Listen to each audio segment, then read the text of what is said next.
Corbett national park, जिसके नाम से जाना जाता है, उन जिम कॉर्बेट की आज जयंती है। जिम की 148वीं जयंती धूमधाम से मनाई जा रही है। जिम कॉर्बेट ने उत्तराखंड के लोगों को नरभक्षी बाघों और तेंदुए से निजात दिलाई थी। दिलचस्प बात यह है कि 33 नरभक्षी बाघों और तेंदुए को मारने के बाद वो वन्यजीव संरक्षण का सबसे बड़ा उदाहरण बन गए थे। जिम ने कॉर्बेट पार्क को अंतर्राष्ट्रीय पहचान दिलाई थी। आज कॉर्बेट के नाम से लाखों लोगों की जीविका चलती है।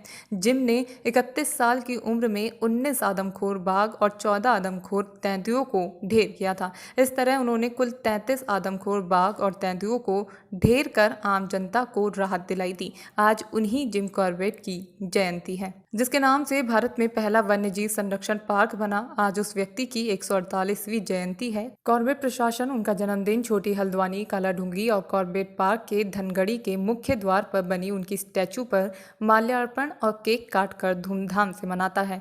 जिम कॉर्बेट एक शिकारी और महान व्यक्तित्व के धनी व्यक्ति थे। बता दें कि जिम ने नरभक्षियों से निजात दिलाने के साथ ही 6 किताबें भी लिखी थी। इनमें से कई पुस्तकें पाठकों को काफ़ी पसंद आई, जो आगे चलकर काफ़ी लोकप्रिय हुई। महेंद्र सिंह बिष्ट, कॉर्बेट ग्राम विकास समिति कोषाध्यक्ष हूँ। हम लोग जो है जिम कॉर्बेट जी का आज ये 148वां जन्म दिवस मना रहे हैं। आप जानते होंगे जिम कॉर्बेट जी ने कुल 6 किताबें लिखी हैं, जिसमें उनकी सबसे फेमस किताब जो है वो मैन ईटर्स ऑफ कुमाऊँ है।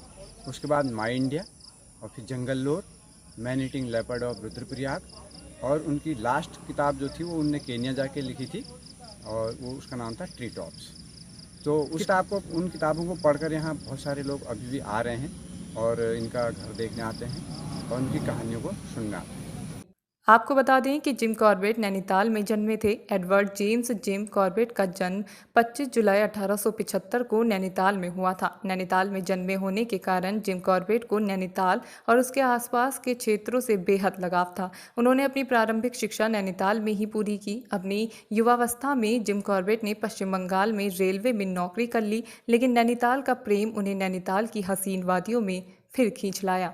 एडवर्ड जिम कॉर्बेट एक साहसिक व्यक्ति थे। उनको तत्कालीन अंग्रेज सरकार आदमखोर बाघ को मारने के लिए बुलाते थे। गढ़वाल और कुमाऊं में उस वक्त आदमखोर बाघ और गुलदारों ने आतंक मचा रखा था। उनके खात्मे का श्रेय जिम कॉर्बेट को जाता है।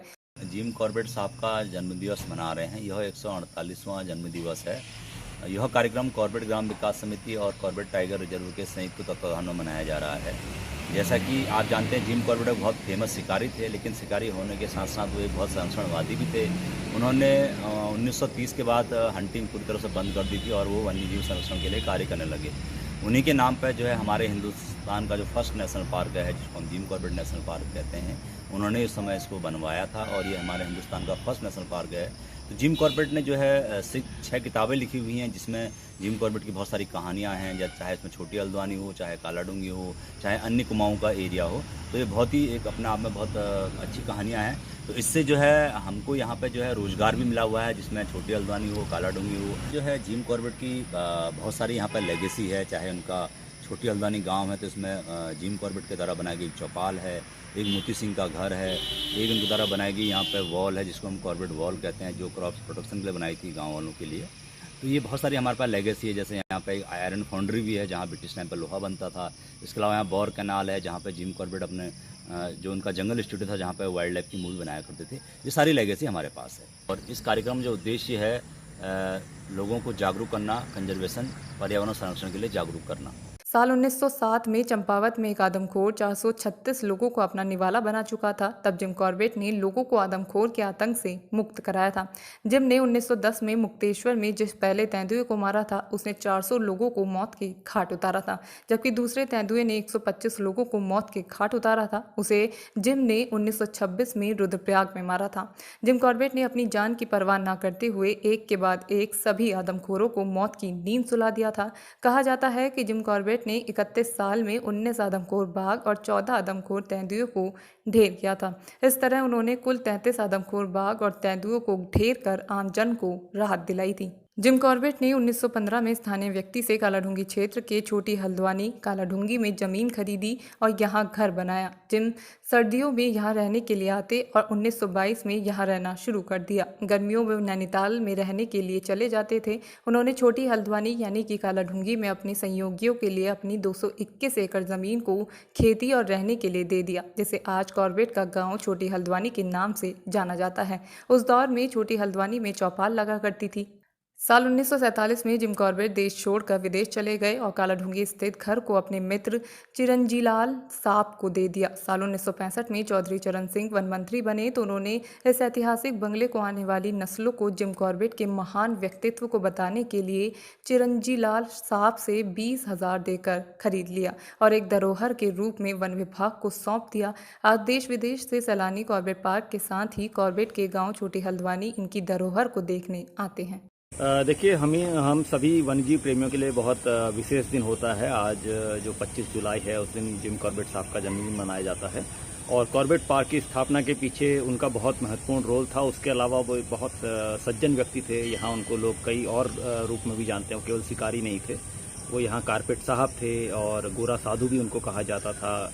बहुत अमीर पृष्ठभूमि से नहीं थे, उसके बावजूद उन्होंने यहाँ पर काफ़ी लोगों की मदद करी और उनके नाम पर ये जो पार्क का नाम दिया गया, उसको स्थापना के दिन हम लोग उसको सेलिब्रेट करते हैं और उनका धन्यवाद अदा करते हैं।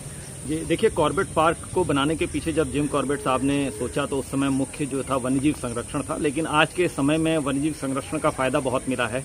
स्थानीय लोगों को रोजगार और उसके अलावा जो यहाँ पर इकोनॉमी है वो सारा कॉर्बेट के टूरिज्म से ड्रिवन है, तो बहुत फ़ायदा मिलता है और ये बहुत अच्छी सोच थी उनकी कि उन्होंने इस पार्क को बनाया। देखिए, उनका हृदय परिवर्तन हुआ जब एक मर्तबा उनसे काफ़ी अधिक शिकार हो गया तो उन्हें लगा कि ये बहुत ही गलत है और बाद में खासतौर से टाइगर के प्रति उनका जो विशेष लगाव था, उन्होंने ये प्रयास किया कि बाघ को बचाया जाए। शिकार अगर हो भी रहा है तो कुछ क्षेत्र को संरक्षित क्षेत्र घोषित किया जाए, जिसके परिणाम स्वरूप वो पहला प्रथम नेशनल पार्क जो है भारत को देने में सफल रहे और उसी का परिणाम है कि आज बाघ जो है बचाया जा रहा है और हमारे भारत में बचा हुआ है। पूरे विश्व की आधे से अधिक आबादी जो है भारत में निवास करती है। नरभक्षियों को मारते मारते जिम का हृदय परिवर्तन होने लगा। जिम कॉर्बेट ने बाघों के संरक्षण के लिए काम करना शुरू कर दिया। उन्होंने फिर कभी भी बाघ या अन्य जानवरों को मारने के लिए बंदूक नहीं उठाई। जिम कॉर्बेट का आगे का जीवन वन्यजीव संरक्षण में बीता। उनके सम्मान में भारत सरकार ने साल 1955 में राष्ट्रीय उद्यान रामगंगा नेशनल पार्क का नाम बदलकर कॉर्बेट नेशनल पार्क रख दिया। देखिए, आज जिम कॉर्बेट महोदय की 148th जयंती मनाई जा रही है। इसके क्रम में यहाँ पर कार्यक्रम आयोजित किए जाएंगे।